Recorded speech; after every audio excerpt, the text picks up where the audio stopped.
গ্রামের একদম শেষ প্রান্তে, যেখানে জঙ্গলটা একটু বেশি ঘন, সেখানেই মাথা উঁচু করে দাঁড়িয়ে আছে চৌধুরী বাড়ি।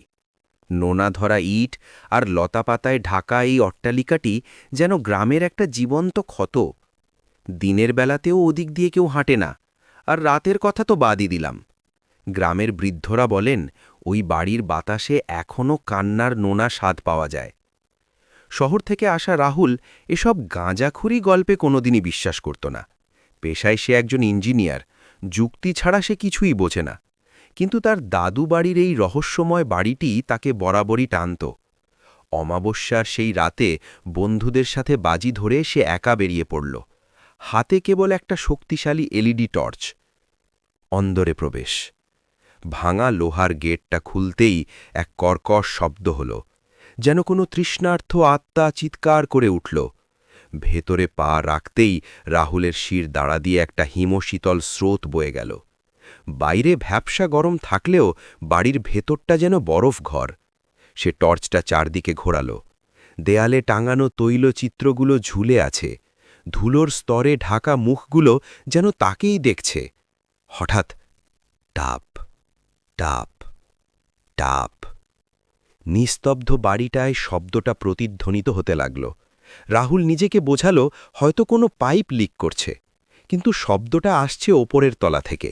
সে যখন সিঁড়ির কাছে পৌঁছল, টর্চের আলোয় যা দেখল তাতে তার রক্ত জমে যাওয়ার জোগাড়। সিঁড়ির প্রতিটা ধাপে ভেজা পায়ের ছাপ, কোনো জুতোর ছাপ নয়, নগ্ন পায়ের, ছোট এবং সরু। মনে হচ্ছে কেউ কেবল পুকুর থেকে ভিজে উঠে এসেছে। সেই রহস্যময়ী অবয়ব। রাহুল কৌতূহল আর আতঙ্কে দোতলার সেই বন্ধ ঘরের সামনে দাঁড়াল। ভেতর থেকে বিলাপের সুর ভেসে আসছে। দরজার ফাঁক দিয়ে সে দেখল অন্ধকারের মধ্যে এক সাদা অবয়ব। সে কাঁপতে কাঁপতে দরজা ঠেলতেই টর্চটা হুট করে নিভে গেল। ঘোর অন্ধকারে শুধু ভেসে এলো এক তীব্র পচা জলের গন্ধ। রাহুলের মনে হল তার ঠিক পেছনে কেউ দাঁড়িয়ে আছে। একটা ফিসফিসে গলা তার কানের কাছে বলে উঠল, তুমি এতদিনে এলে, আমি কতকাল ধরে তোমার জন্য অপেক্ষা করছি। অন্ধকারে ধীরে ধীরে একটা অবরব স্পষ্ট হল। লম্বা কালো চুলে ঢাকা মুখ, সাদা শাড়িটা দিয়ে টপ টপ করে জল পড়ছে। কিন্তু সবথেকে ভয়ঙ্কর ছিল তার চোখ। দুটো চোখ নীলচে আগুনের মতো জ্বলছে। সে যখন রাহুলের দিকে হাত বাড়াল, তার হাতটা যেন রাবারের মতো লম্বা হয়ে আসছিল। পরিণতি। রাহুল চিৎকার করতে চেয়েছিল, কিন্তু তার কণ্ঠস্বর যেন কেউ চুরি করে নিয়েছে। সেই বরফ শীতল আঙুলগুলো যখন তার গলার চারদিকে চেপে বসল, রাহুলের মনে হল সে ডুবছে অতল কোনো কালো জলের গভীরে। পরদিন ভোরে গ্রামের লোক যখন তাকে খুঁজে পায়, তার শরীরে প্রাণ ছিল না বললেই চলে। মাসের পর মাস কেটে গেছে। রাহুল সুস্থ হয়েছে ঠিকই, কিন্তু সে আর কথা বলে না। সারাদিন জানালার দিকে তাকিয়ে কি যেন দেখে। এখন গ্রামের লোকেরা বলে, চৌধুরী বাড়ির সেই অভিশপ্ত অতৃপ্ত আত্মা একা নেই। মাঝরাতে ওই ভাঙা বারান্দায় এখন দুটো ছায়া দেখা যায়, একটা সাদা শাড়ি পরা নারী, আর তার পাশে দাঁড়িয়ে থাকা এক যুবক, যার চোখ দুটো ঠিক রাহুলের মতোই শূন্য। গল্পটি আপনার কেমন লাগলো? আপনি কি চাইলে এই গল্পের আরও কোনো নির্দিষ্ট অংশ নিয়ে, যেমন রাহুলের ডায়েরি বা পরবর্তী কোনো তদন্ত নিয়ে আমি নতুন কিছু লিখব? রাহুল যখন প্রথম গ্রামে আসে, সে সাথে করে একটা নীল রঙের ডায়েরি এনেছিল। সে ভেবেছিল তার এই ভুতুড়ে অভিযান নিয়ে একটা ব্লগ লিখবে।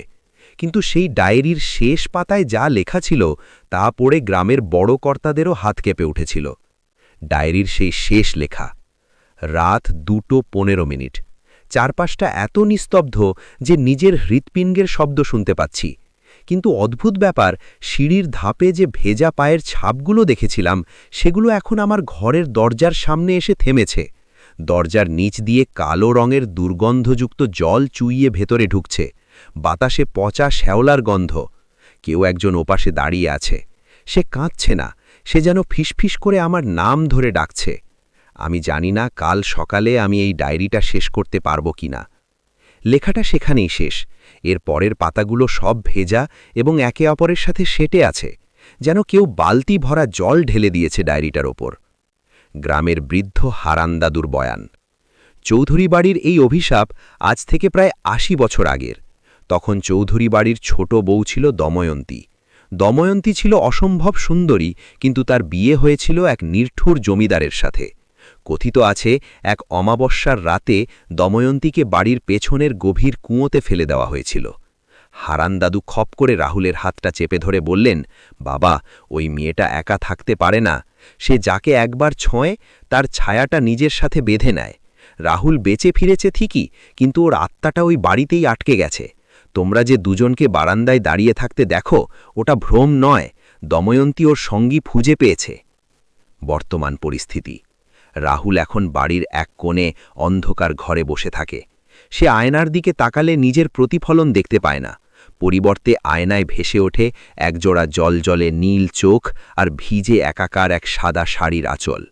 রাহুল কথা বলে না, কিন্তু মাঝে মাঝে গভীর রাতে সে বিড়বিড় করে ওঠে, জল, বড্ড ঠান্ডা জল।